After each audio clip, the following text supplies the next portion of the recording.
Hey, good morning. Hey, Dr. Bob Flower here for the Tuesday, September 7th Master Pattern Report. Okay, so last week we called for a drop in oil, and it's down about $3, a little over $3 since last Tuesday. Silver made some nice moves on the 31st and on the 3rd, just as we called. We also called for an S&P down move, which occurred on the 31st, but then the S&P took off the balance of the week and made a good run-up. While we're still short, the S&P is moving up, so we had a partial hit last week, but mostly it was up. We missed that one. But we think that this run-up is still only temporary. We think perhaps it'll top in maybe tops 2 weeks, and then hold before it makes a major move down. Now this week we're looking for silver to make a move today. Since the 6th was a holiday, we think we'll see some action in silver right now, which is getting stronger, and oil also.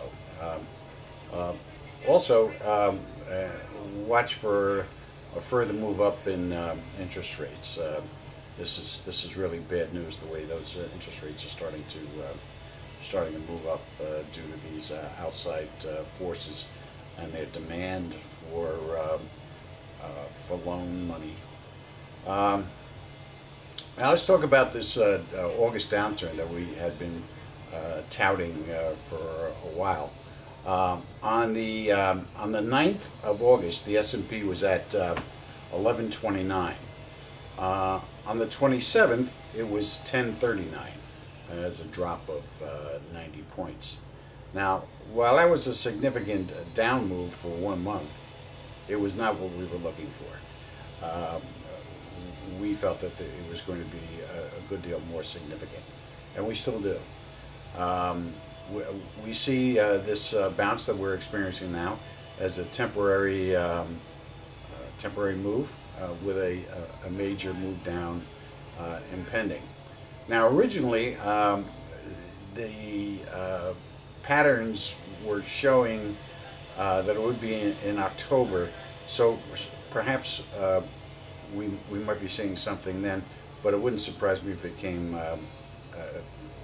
within the next 2 to 3 weeks. Okay, and with the problems that they're having over in Europe, it very well could happen at any time.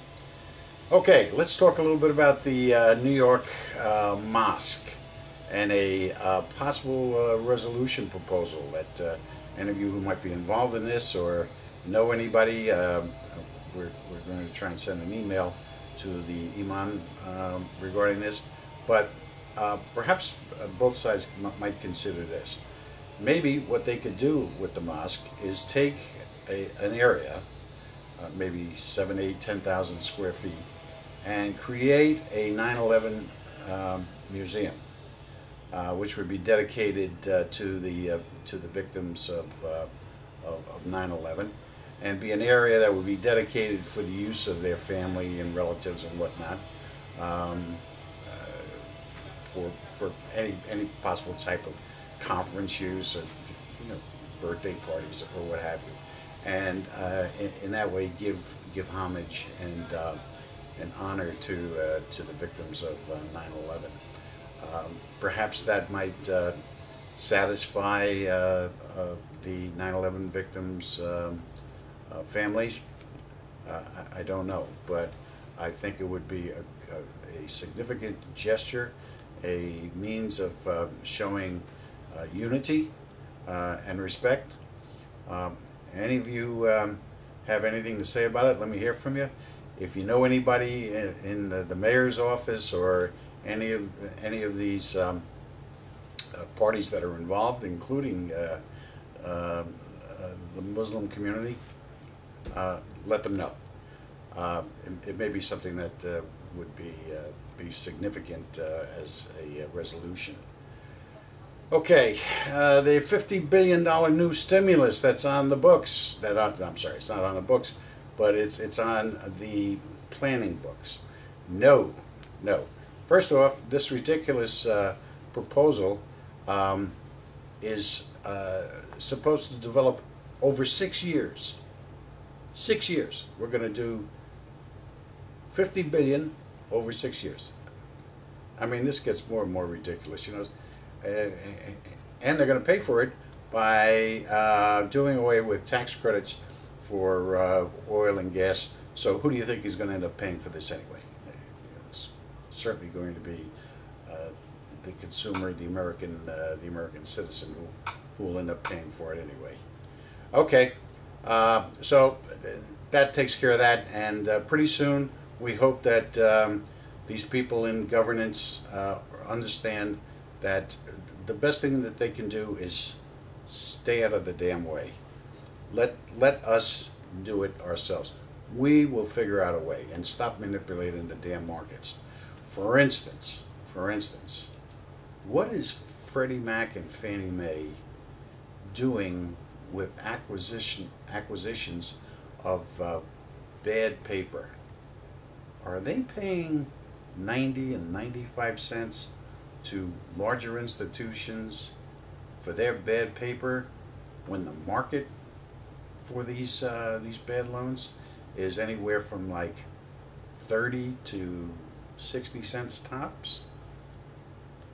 We think so. There's a little birdie that's whispering in our ear telling us that that may well be the case. So once again, if you have any insight, any connections down there, let me know, because we think from what we're hearing from inside sources that this may be the case. The reason why they're in the hole each month for several billions of dollars.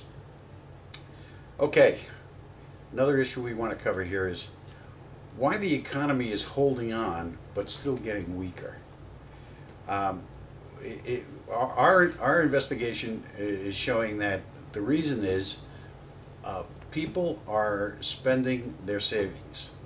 They're going into their 401ks, which is not good at all. They're forfeiting their futures, right? So they're trying to maintain a lifestyle, or as close as possible to what they're accustomed to, by spending whatever savings and equity and resources they have. That's holding the market up. Right?